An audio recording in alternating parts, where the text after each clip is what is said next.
Click பண்ணிக்கிங்க. Bank டீட்டெயிலில் உங்களுடைய காலம் ஃபுல்லாக எம்டியாகவே இருக்கும். ஓகேங்களா?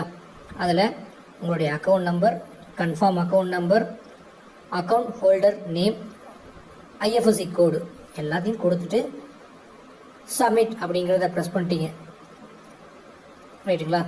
உங்களுடைய அக்கௌண்ட் நம்பர் கொடுக்குறீங்க, கன்ஃபார்ம் அக்கௌண்ட் நம்பர் கொடுக்குறீங்க, உங்களுடைய அக்கௌண்ட் ஹோல்டர் நேம், பேங்க் அக்கௌண்ட்டில் நேம் எப்படி இருக்கோ அதே மாதிரி உங்களுடைய ஐஎஃப்எஸ்சி கோடு கொடுத்த உடனே அது என்ன பிரான்ச்சு எந்த ஊருன்றது அதுவே ஆட்டோமேட்டிக்காக எடுத்துகிட்டு வந்துடும். சப்மிட்னு கொடுத்தீங்கன்னா ஒரு ஓடிபி உங்களுடைய ரெஜிஸ்டர் மொபைல் நம்பருக்கு வரும். அதை அடுத்து சப்மிட் பண்ணிட்டீங்கன்னா முடிச்ச வேலை. அதான் ப்ரொஃபைலில் கிளிக் பண்ணுறீங்க. உங்களுடைய அக்கௌண்ட் நம்பர் சேம் இன்னொரு அக்கௌண்ட் நம்பர் அடிக்கிறீங்க. உங்களுடைய நேம், அக்கௌண்ட் ஹோல்டர் நேம் எல்லாமே கேபிட்டலில் அடிக்கணும். முக்கியமாக தான் கேபிட்டல் அடிக்கணும், ஸ்மால் லெட்டரில் அடிக்கக்கூடாது. அப்புறம் ஐஎஃப்எஸ்சி கோடு அக்கௌண்ட் நம்பரில் ரொம்ப கேர்ஃபுல்லாக அடிங்க.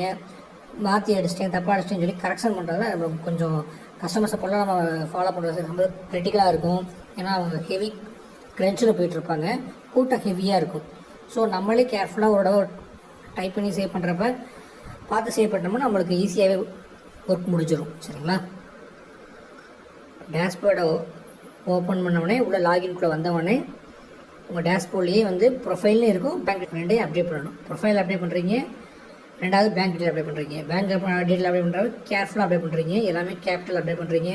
ஒன்றுக்கு 2 தடவை செக் பண்ணிவிட்டு அதுக்கப்புறமா சப்மிட் கொடுக்குறீங்க. ஓடிபி வரும். ஓடிபி கொடுத்து சப்மிட் பண்ணதுக்கப்புறம் உங்களுடைய பேங்க் டீட்டெயில்ஸும் உங்களுடைய ப்ரொஃபைலும் சேவ் ஆயிரும்.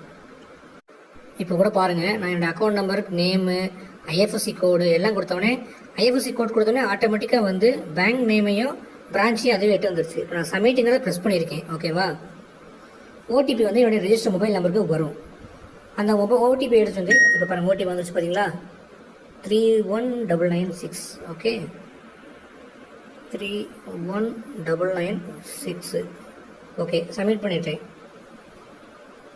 அப்டேட் சக்ஸஸ்ஃபுல்லி வந்துச்சுங்களா? அவ்வளோதான். ஒரு தடவை நம்ம அப்டேட் பண்ணிட்டோம்னா அதுக்கப்புறம் கேர்ஃபுல்லாக பார்த்து தப்பெல்லாம்